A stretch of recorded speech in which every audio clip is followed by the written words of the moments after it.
doomsday. The end of the world. We don't know when it will happen, but we have some ideas about how. They have opened Pandora's box here. It throws a fireball up into the sky. These are the ultimate worst-case doomsday events that could wipe us out. Its energy can destroy our planet. These things are unstoppable. They leave behind nothing. And every one of these doomsday scenarios has secrets. Here's the big secret that scares me. Top secrets that are about to be revealed. This is the way the world ends.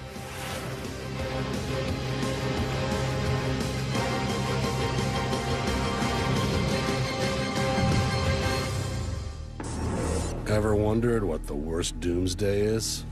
Prep yourself. You're about to find out.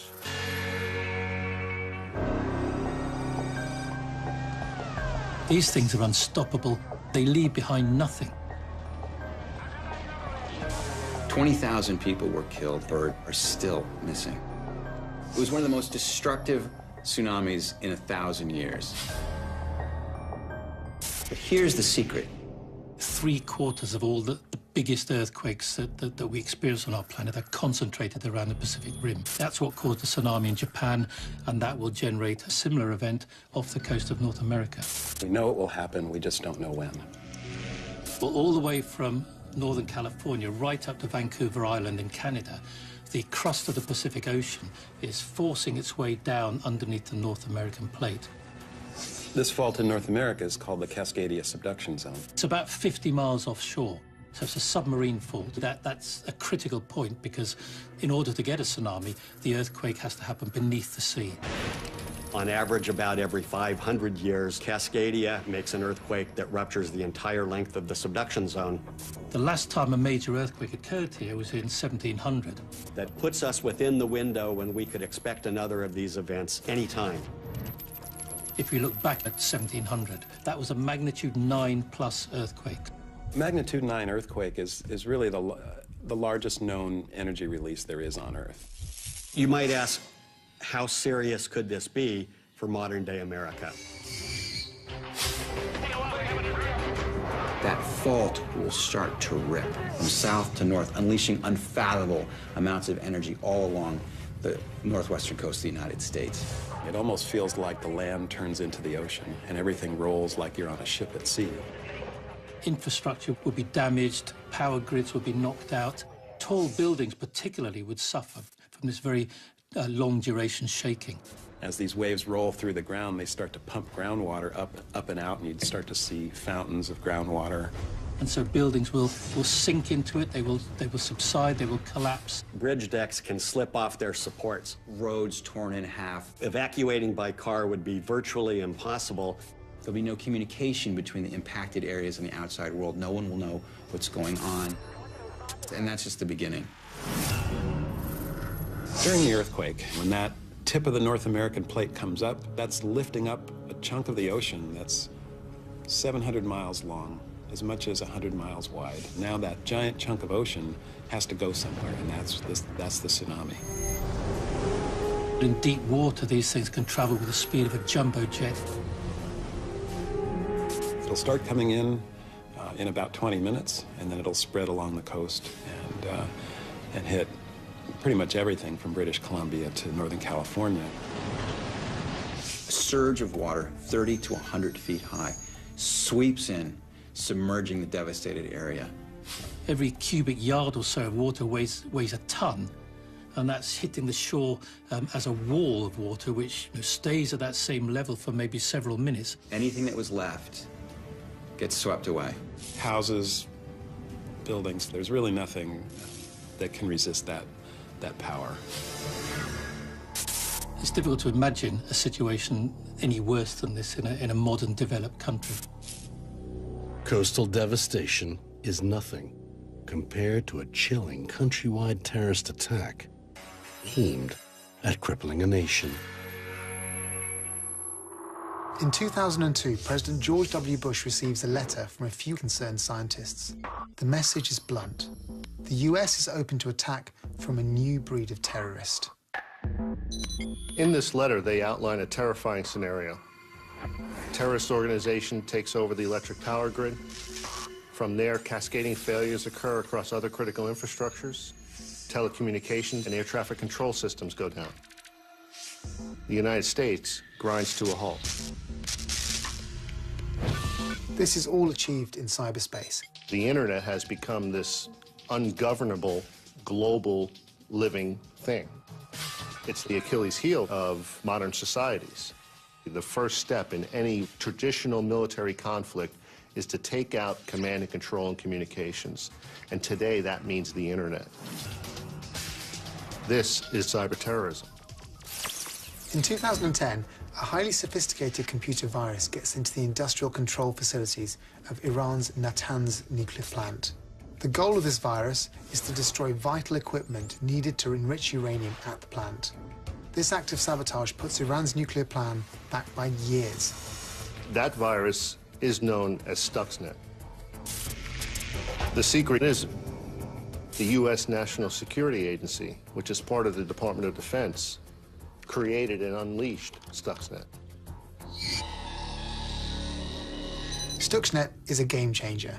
Now that it's out there, its code is being re-engineered constantly by bad boy hackers all over the world. We've seen 4 major viruses in the last 3 years that are in one way, shape, or form related to Stuxnet. In 2012, a virus appeared in Saudi oil infrastructure. That virus destroyed 30,000 computers. What's scary is that U.S. intelligence agencies have said that they believe that this particular virus was the work of Iranian hackers. More threatening than cyber terrorism is cyber war. Stuxnet may in fact be the impetus behind a new global cyber arms race. The United States has now set a standard for the world that it is acceptable for countries to use the most advanced cyber weapons ever developed against the infrastructures of other nations. They have opened Pandora's box here. The militaries of many countries now think of computer networks as just another domain of battle like air, sea, or space. There are computer viruses out there that could cripple the economic and military capabilities of any country. The failure of a nation-state in the 21st century is frightening. But what if the whole of the Western world ground to a halt? If we carry on as we are looking to the death of our species. Right now, the population is 7 billion. By the middle of the century, it's expected to go up to 8.2 billion. And that's what we've always worried about, that the population would just increase and increase until the Earth couldn't hold all the people. But here's the secret. It's not population increase that we need to fear in the 21st century, it's population decrease. That's the real doomsday scenario. By the end of this century, Germany will lose 80% of its population because there just aren't enough babies being born. The rest of the world is following suit. Throughout human history, there have always been more young people than old people. But across the world, in Asia, the Americas, Europe, populations are getting older, the birth rate is dropping, and we're getting close to a tipping point. We are about to become an old species with many more people over 60 than under 15. It's been called the gray tsunami. The problem with the gray tsunami is that there simply won't be the innovators. There won't be the young people to do the work, to come up with ideas. How long can a society continue with more and more dependents and fewer workers? We just don't know.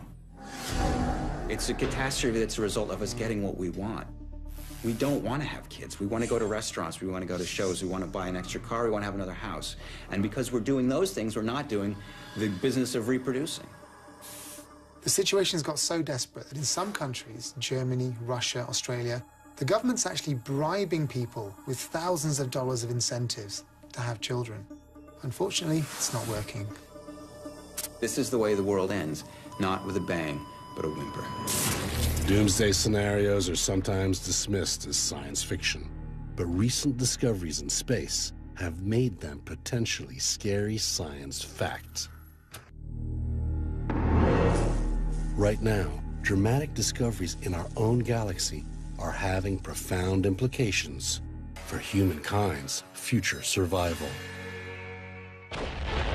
What the universe is made up of in one place, it's made up of the exact same stuff everywhere else. Life is made up of the same matter, carbon, oxygen, water that we find all over the universe. So chances are life is everywhere. NASA has this planet-finding telescope in space. It's called Kepler.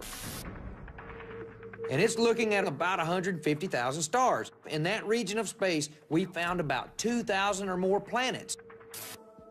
Based on these discoveries, scientists now believe that within our galaxy, there are perhaps 150 billion alien worlds. Some of them are very strange in their composition. There's a planet that's made of diamond. They found super Earths 10 times bigger than Earth, but in the right location from their sun that they might have liquid water, ice, an atmosphere, and could harbor life. Chances are that if there's life, eventually it will evolve into intelligent life.